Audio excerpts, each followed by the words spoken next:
जर आपण doctor, engineer किंवा वकील झालो नाही तरी काही बिघडत नाही. आपण कोणत्याही परिस्थितीमध्ये करू शकतो ते म्हणजे आहे MBA. नमस्कार, मी प्रियंका. आपल्या चॅनलमध्ये पुन्हा एकदा स्वागत आहे.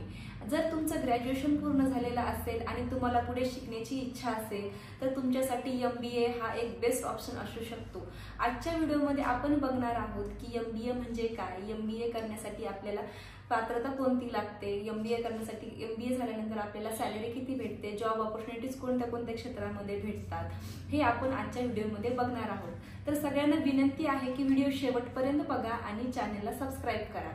तर फर्स्ट म्हणजे MBA म्हणजे काय, तर MBA म्हणजे मास्टर ऑफ बिझनेस ॲडमिनिस्ट्रेशन. हा एक 2 वर्षाचा अतिशय प्रतिष्ठित असा कोर्स आहे. MBA मध्ये आपल्याला शिकायला भेटते की बिझनेस कसा करावा, बिझनेसमध्ये यश कसं मिळवावं, बिझनेसचे प्रकार कोणकोणते आहेत, बिझनेस संबंधी सर्व माहिती आपल्याला MBA मध्ये शिकण्यास भेटते. तसेच MBA आपण कोणकोणत्या क्षेत्रांमध्ये करू शकतो, तर फायनान्स, मार्केटिंग, HR, नंतर data science, agri business management इत्यादी क्षेत्रांमध्ये आपण MBA करू शकतो. विद्यार्थ्यांना ज्या गोष्टींमध्ये इंटरेस्ट आहे त्या गोष्टींमध्ये विद्यार्थी MBA करू शकतात. तर MBA करण्यासाठी आपल्याला आता पात्रता कोणती लागेल, तर MBA करण्यासाठी फर्स्ट आपलं ग्रॅज्युएशन कंप्लीट असावं लागतं. त्यानंतर आपल्याला एक एंट्रन्स एक्झाम द्यावी लागते आणि त्या एंट्रन्स एक्झाममध्ये आपल्याला मिनिमम 50% मार्क्स असावे लागतात.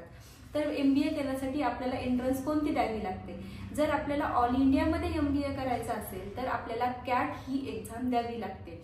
तसेच आपल्याला CMAT, GMAT, MAT आणि ZAT ही एक्झाम देऊन सुद्धा आपण MBA करू शकतो. म्हणजे आपण ह्या एक्झाम देऊन सुद्धा आपल्याला MBA मध्ये ऍडमिशन घेता येऊ शकते.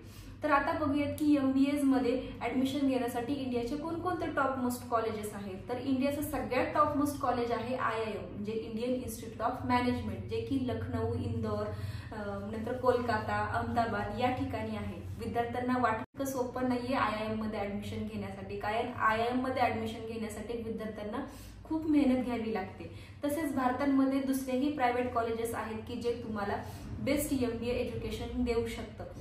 आता आपण पाहिले की टॉप मोस्ट कॉलेजेस कोणकोणती आहेत MBA करण्यासाठी. तर MBA करण्यासाठी फीज किती लागते, तर MBA करण्यासाठी 1 लाखापासून ते 10 ते 12 लाखांपर्यंत फीज आहे की ते डिपेंड करतं आपल्याला कॉलेजेस कोणतं भेटलं आहे. तर जर कॉलेज टॉप रेटेड असेल आणि ते तुम्हाला कॅम्पसमध्ये जर जॉब ऑपॉर्च्युनिटीज देत असेल तर तिथे तुम्हाला ऍडमिशन घेण्यासाठी पॅकेज पण थोडं हाय द्यावं लागतं. तर आता पाहूयात की आपण जर MBA केलं तर आपण कोणकोणत्या क्षेत्रांमध्ये जॉब ऑपॉर्च्युनिटीज आपल्याला भेटू शकतात. जर तुमचं इंग्लिश चांगलं असेल आणि तुमचं गुड कम्युनिकेशन स्किल असेल तर तुम्हाला कॉर्पोरेट क्षेत्रामध्ये तुम्हाला खूप चांगल्या प्रकारच्या संधी उपलब्ध आहेत. MBA केल्यानंतर आपल्याला खूप मोठ्या पदांवरती आपल्याला जॉब भेटू शकतात MBA झाल्यानंतर.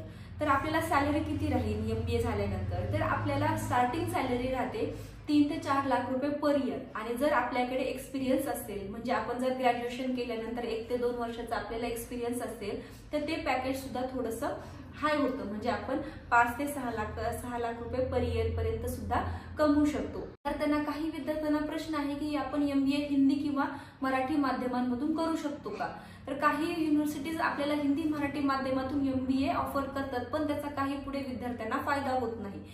कारण आपल्याला MBA करण्यासाठी इंग्लिश हे मॅन्डेटरी असावं लागतं. तुम्हाला इंग्लिश ही लँग्वेज यावी लागते.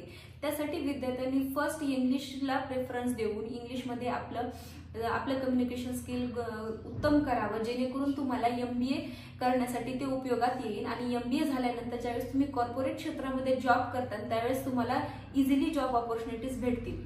तर आता जर विद्यार्थ्यांना ऑल इंडियामध्ये टॉप रेटेड कोणते कॉलेजेस आहेत की जे तुम्हाला कमी फीजमध्ये आपल्याला MBA एज्युकेशन चांगलं देतं, हे जर जाणून घ्यायचं असेल तर खालील दिलेल्या क्रमांकावरती संपर्क साधा आणि आम्हाला कॉन्टॅक्ट करा. धन्यवाद.